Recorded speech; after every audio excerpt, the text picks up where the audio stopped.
नमस्कार दोस्तों, स्वागत है आपका हमारे YouTube चैनल मैथमेटिक्स क्लासेज में।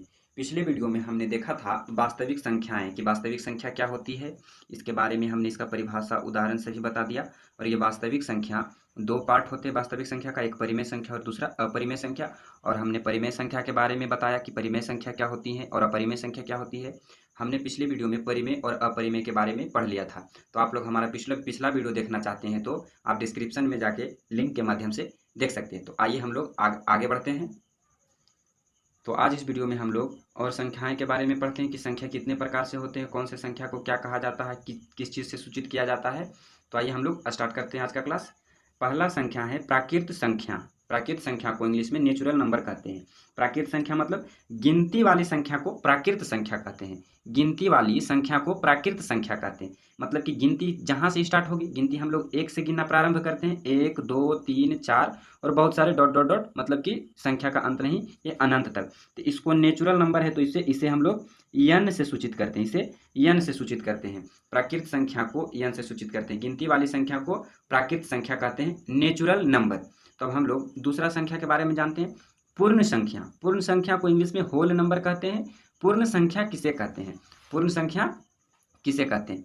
तो इसका परिभाषा है, प्राकृत संख्या के परिवार में शून्य को शामिल कर लेने पर पूर्ण संख्या का परिवार मिलता है। मतलब कि जो प्राकृत संख्या है, प्राकृत संख्या यानी कि गिनती वाली संख्या, प्राकृत संख्या यानी कि गिनती वाली संख्या। तो गिनती वाली संख्या में जीरो को ऐड कर लेंगे, जीरो को जोड़ लेंगे तो कौन सी संख्या प्राप्त होगी? पूर्ण संख्या प्राप्त होगी। मतलब कि हम लोग गिनती कहाँ से प्रारंभ करते हैं? एक से। तो 1 2 3, तो इसे हम लोग पूर्ण संख्या कहेंगे, सॉरी प्राकृत संख्या कहेंगे। लेकिन हम लोग जीरो से स्टार्ट करेंगे, 0 1 2 3, तो इसे हम लोग पूर्ण संख्या कहेंगे, होल नंबर कहेंगे।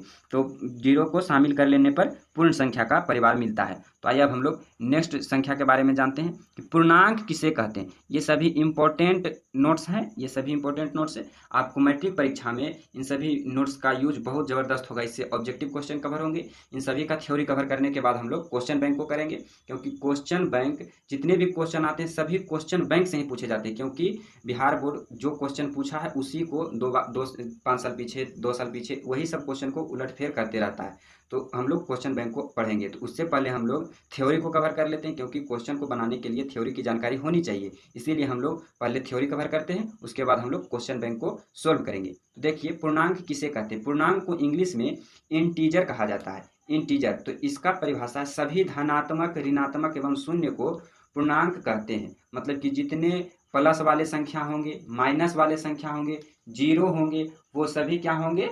वो सभी होंगे पूर्णांक। पूर्णांक को हम लोग जेड से सूचित करते हैं, जेड, नहीं कि आई से। जैसे कि हम लोग ने होल नंबर देखा, यहाँ डब्ल्यू एक्चुअली होल है, तो ये डब्ल्यू से इसे सूचित किए, लेकिन यहाँ जेड से सूचित किए। तो इसका मतलब है कि जेड से क्यों सूचित किए? ये जेड का मतलब होता है, जेड से होता है जहल, जहल, ZAHL, जहल। और ये कौन से शब्द से बना है? जहलीन शब्द से बना है, जहलीन शब्द से बना है। इसका मतलब, जहल का मतलब होता है संख्या और जहलीन का मतलब होता है गिनना, गिनना, गिनना। ये जर्मन शब्द है, जर्मन वर्ड है, जर्मन वर्ड। इसका मतलब होता है संख्या गिनना, संख्या गिनना। तो इसमें हम लोग संख्या को ही वास्तव में गिना जाता है, माइनस वाले संख्या, प्लस वाले संख्या। तो ये बेसिकली संख्या को गिनते हैं, इसीलिए इसे जेड से दर्शाया जाता है। ये सभी बातों को आप लोग अच्छी तरीके से याद कीजिए, क्योंकि फ्यूचर में काम आएगा, ये सब भविष्य में काम आने वाली बातें हैं। तो पूर्णांक को जेड से सूचित करते हैं। और अब हम लोग आगे बढ़ते हैं नेक्स्ट पॉइंट की ओर। तो नेक्स्ट पॉइंट है सम संख्या। सम संख्या किसे कहते हैं? तो वे प्राकृत संख्या जो 2 से विभाज्य हो उसे सम संख्या कहते हैं। प्राकृत संख्या मतलब गिनती वाली संख्या। तो वैसी संख्या जो 2 से विभाज्य हो, मतलब 2 से भाग देने पर पूरा पूरा कट जाए, उसे हम लोग सम संख्या कहते हैं। वे प्राकृत संख्या जो 2 से विभाज्य हो उसे सम संख्या कहते हैं। तो सम संख्या का जनरल रूप है 2m। मतलब इस रूप में कोई भी संख्या रहेगा तो वह सम संख्या होगी। मतलब कि m क्या है? जहाँ m बराबर प्राकृत संख्या, m क्या हो जाएगा? m की जगह पर कोई प्राकृत संख्या को रखेंगे। तो कुछ उदाहरण से हम समझाने का कोशिश किए हैं। मतलब कि m का मान हम 1 मानते हैं, तो 2m सम संख्या का रूप है, सामान्य रूप। तो 2m, यहाँ 2 इंटू m का मान 1 लिखें तो 1 बराबर कितना का 2। ये सम संख्या है, 2 क्या है? सम संख्या। 2 से 2 में भाग देंगे तो पूरा पूरा कट जाएगा। m का मान हम 2 लिए, ये सभी संख्या प्राकृत संख्या है, 1 2 3 ये सभी प्राकृत संख्या है। तो m बराबर 2m है, ये सम संख्या का सामान्य रूप है। यहाँ 2 गुने 2 किए 4, मतलब कि ये 4 सम संख्या, क्योंकि ये भी 2 से कट जाएगा, और 3 इसी तरह से सम संख्या आप चेक कर सकते हैं कि वैसी संख्या जो 2 से पूरा कटे उसे हम लोग सम संख्या कहते हैं। तो ये सभी बातों को आप लोग, ये जनरल फॉर्म, ये सभी ऑब्जेक्टिव में डायरेक्ट क्वेश्चन देने वाले पॉइंट हैं, तो आप लोग इसे कवर कीजिएगा, आप लोग इसे याद कीजिएगा। तो आइए अब हम लोग नेक्स्ट पॉइंट की ओर चलते हैं। तो नेक्स्ट पॉइंट है विषम संख्या, इसको ओड नंबर कहते हैं। तो विषम संख्या किसे कहेंगे? वे प्राकृत संख्या जो 2 से विभाज्य नहीं हो तो उसे विषम संख्या कहते हैं। सम संख्या जो 2 से भाग देने पर पूरा कटे, और विषम संख्या जो 2 से भाग देने पर पूरा नहीं कटे। तो विषम संख्या का सामान्य रूप है 2m - 1, मतलब सम में से 1 घटा देना। 2m किसका सामान्य रूप है? सम संख्या का, उसमें 1 घटा देंगे तो विषम संख्या हो जाएगा। और जहाँ m बराबर प्राकृत संख्या है, m क्या है? प्राकृत संख्या है। तो यहाँ पर भी हम उदाहरण से समझाने का कोशिश किए हैं कि कौन सी संख्या को किस क्या कहते हैं। m बराबर 1 लिए, m प्राकृत संख्या है, m प्राकृत संख्या, तो यहाँ 2m - 1 ये जनरल रूप है, विषम संख्या का सामान्य रूप है। तो इसको यहाँ पर m का वैल्यू रख दिए 2 × 1 - 1, 2 गुने 1 - 1, तो यहाँ 2 में से 2 गुना करेगा 1 से तो 2 आएगा, और ये माइनस है तो माइनस, और यहाँ 1 है तो 1, तो 2 में से 1 जाएगा तो 1। 1 जो है, ये जो एक संख्या है, ये 2 से भाग देने पर विभाज्य नहीं होगी, ये विषम संख्या है। तो यहाँ देखिए m बराबर 2 है, m बराबर 2 लिया, m बराबर 2 माने प्राकृत संख्या लेना है, 2 प्राकृत संख्या है। यहाँ सामान्य रूप है, ये सामान्य रूप है विषम संख्या का, तो यहाँ 2 है तो ये 2 का 2 यहाँ रह गया, और m का मान 2 है तो यहाँ पर 2 रख दिए गुना में, और -1, तो 2 गुने 2 4 - 1, तो यहाँ पर घटाने पर 3 आ गया।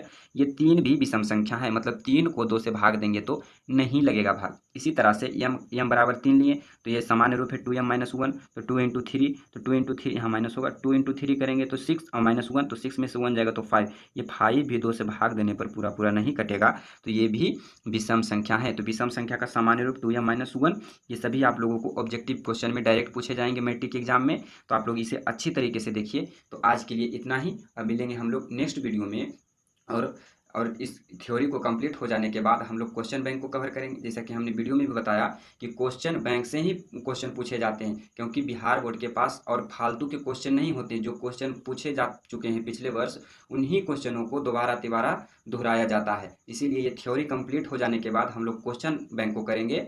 तो थ्योरी कंप्लीट जरूरी रहना चाहिए, इसके बावजूद ही हम लोग क्वेश्चन बैंक को कर पाएंगे। तो आज के लिए इतना ही, मिलते हैं नेक्स्ट वीडियो में। तो आप लोग हमारे चैनल पर नए आए हो तो हमारे चैनल को सब्सक्राइब कर लें, और हमारे बेल आइकन को प्रेस कर लें, ताकि लेटेस्ट वीडियो का नोटिफिकेशन आप तक जल्द से जल्द पहुंचे। जय हिंद।